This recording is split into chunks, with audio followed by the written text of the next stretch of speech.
Pasig ay sumalunga ang Vapor Tabo.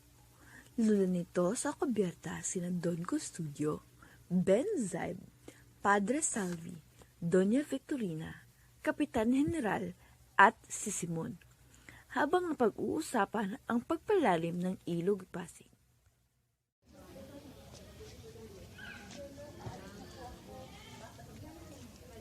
Pabor, istribor! Ngunit Kapitan, bakit sa dakong niyon nandoon ang mga hangal at timonero? Sapagkat nakamababa po roon iyon ginamit. Bakit mabagal ang takbo? Kapitan, bakit hindi tulinan? Pagkat ang mga at baka tayo maglago sa bisirin iyon ginang. Dapat lang, Kapitan. Kamusta na si Kapitan Tiago? Tulad ng dait, ayaw pa rin magpagamot ni Kapitan Tiago. Nung mga bata pa kami ni Kapitan Tiago, wala pa yung mga gamot na yan. Hindi ko lubos maisip kung bakit iyon.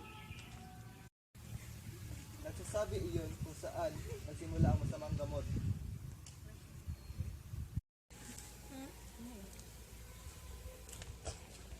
Walang galang na po, mga baharlika.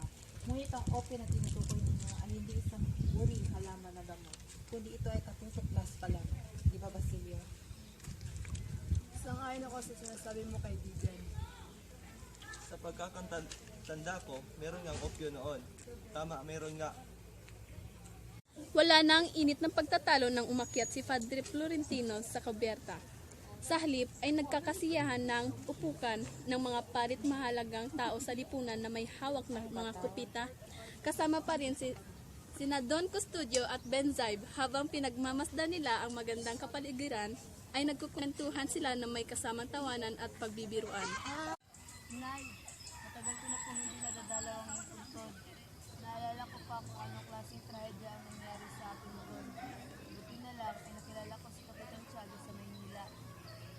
Naalala ni Basilio na pinatira siya ni Kapitan Tiago sa kanila at pinag-aral sa San Juan de Letran at lumipat ito sa Ateneo upang makapagtapos ng medisina. Magsimula bukas, pero gusto ko bukas. Kung ganoon, ibalik mo na lamang ang pera na pinahiram ko sa iyo. Sige po, pupunta po ako ulit dito bukas. Lolo, aalis na po ako. Maligayang Pasko po. Hi! Nalaman mo na ba na napipi sa tandang selo? Ay, oo, tawa naman siya. Lupang ito, wala may pakitang mga papeles ang mga panena sa kanila ito. Asa na buwiba nyo? Hindi ako magbabayad. Matigas ka talaga, Tales! Saan nyo ako dadalhin? Sumama ka na lang. Kailangan magtubisan na iyong mga kaanak.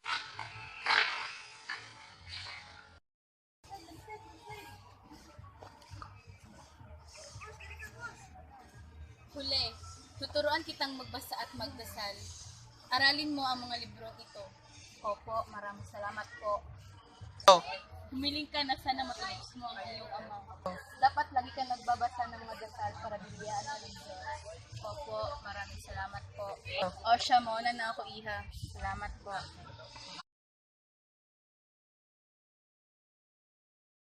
Basilio!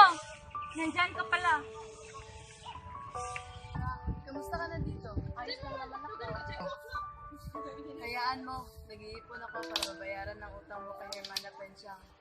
Salamat, Basilio.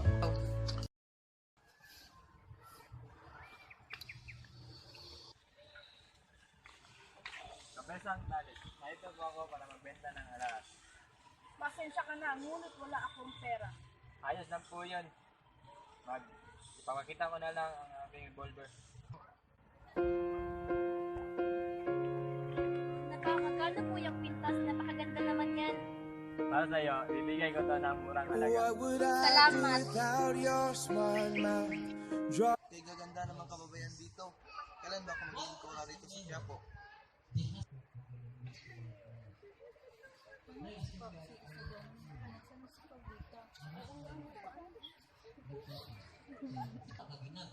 Aray! Ang ganda ng dalagang iyon.